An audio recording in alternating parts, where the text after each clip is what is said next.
बोरी गेहूं। प्रतापनगर एक बहुत ही संपन्न राज्य था। वहाँ के राजा बहुत ही प्रतापी थे और प्रजा का पूरा ख्याल रखते थे। राजा ने पूरे जीवन प्रजा की मन से सेवा की थी, लेकिन अब वो बूढ़े हो चले थे तो मन में बड़ी दुविधा थी कि उनके बाद राज्य को कौन चलाएगा। राजा साहब के 3 बेटे थे। अब तीनों ने एक ही गुरु और एक ही विद्यालय से शिक्षा ली थी, लेकिन राजा ये निर्णय नहीं कर पा रहे थे कि कौन राज्य के लिए सबसे अच्छा उत्तराधिकारी है। अब राजा ने तीनों बेटों की परीक्षा लेने की सोची। एक दिन राजा ने सुबह सुबह सभी पुत्रों को बुलाया और उन सबको एक एक बोरी गेहूं देते हुए कहा कि मैं और तुम्हारी माता तीर्थ यात्रा पर जा रहे हैं। हमें वापस आने में 1 वर्ष से भी ज्यादा लग सकता है।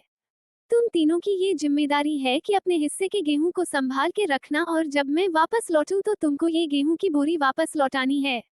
ऐसा कहकर राजा और रानी तीर्थ यात्रा पर चल दिए। सबसे बड़े बेटे से सोचा, ये गेहूं की बोरी पिताजी को वापस लौटानी है तो इसे मैं तिजोरी में बंद कर देता हूँ। जब पिताजी आएंगे तो वापस दे दूंगा। यही सोचकर उसने गेहूं की बोरी तिजोरी में रखवा दी ताकि एक दाना भी इधर उधर ना हो। दूसरे बेटे से सोचा कि तिजोरी में तो गेहूं सड़ जाएंगे, मैं इन गेहूं को खेत में डलवा देता हूं जिससे गेहूं की अच्छी फसल होगी और पिताजी को एक बोरी की बजाय कई बोरी गेहूं दे सकूंगा। अब उसने ना गेहूं के लिए अच्छा खेत देखा और ना ही अच्छी उपजाऊ जमीन देखी और ना ही खेत की घास फूस को साफ कराया, बस ऐसे ही एक बंजर जमीन पर गेहूं डलवा दिए और कभी उनकी देखभाल करने नहीं आया। उसे लगा कि अब अपने आप फसल आ जाएगी। तीसरा बेटा ज्यादा समझदार था। उसने अपने मित्र के साथ मिलकर एक अच्छा खेत देखा जो बहुत उपजाऊ था, फिर उसकी मिट्टी बदलवाई, वहां घास फूस की सफाई कराई और फिर विधि अनुसार गेहूं के दाने खेत में बो दिए। पूरी लगन और मेहनत से खेत की हिफाजत की, समय पर खाद पानी सब कुछ दिया। साल भर बाद पहली फसल आई, उसने फिर से उसे बोया, फिर और अन्न उपजा। खेत खलिहान लहलहाने लगा। राजा यही कोई 3 वर्ष बाद वापस आया। तीनों पुत्रों को देखकर बड़ी प्रसन्नता हुई, साथ ही मन में इच्छा थी ये जानने की कि बेटों ने गेहूं के साथ क्या किया। पहले पुत्र ने जैसे ही तिजोरी खोल के दिखाई, अंदर से बहुत बुरी बदबू आ रही थी। सब कुछ सड़कर राख हो चुका था। पिता ने कहा, ये अन्न है जिससे हम सबका जीवन चलता है और तुम इसकी देखभाल नहीं कर पाए, तुम क्या राज्य संभालोगे। अब दूसरा बेटा पिता को उस जगह पर ले गया जहां उसने गेहूं को डलवाया था। वहां जाकर देखा तो जंगल था, बड़ी बड़ी घास फूस खड़ी थी।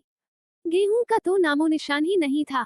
राजा बहुत नाराज हुआ और उसे भी राज्य का उत्तराधिकारी बनाने से मना कर दिया।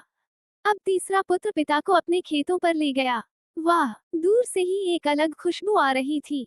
गेहूं की फसल लहलहा रही थी।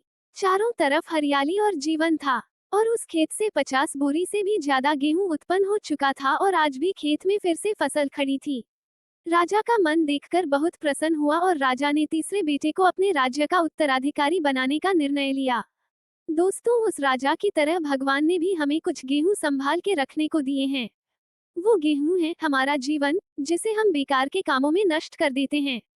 ईश्वर ने जीवन दिया कि दुनिया का विकास करना, अपने ज्ञान को बढ़ाना और उसे बांटना। लेकिन हम अज्ञानी लोग इस जीवन को सड़ा देते हैं और अंत समय जब ईश्वर पूछता है कि जीवन में क्या किया, तो जवाब होता है शून्य, कुछ नहीं। अपने मन की जमीन को साफ करिए, उसमें जो घास फूस है वो हटाइए, मन में जो ईर्ष्या, गुस्सा और व्यसनों को हटाइए और अच्छाई के बीज बोइए।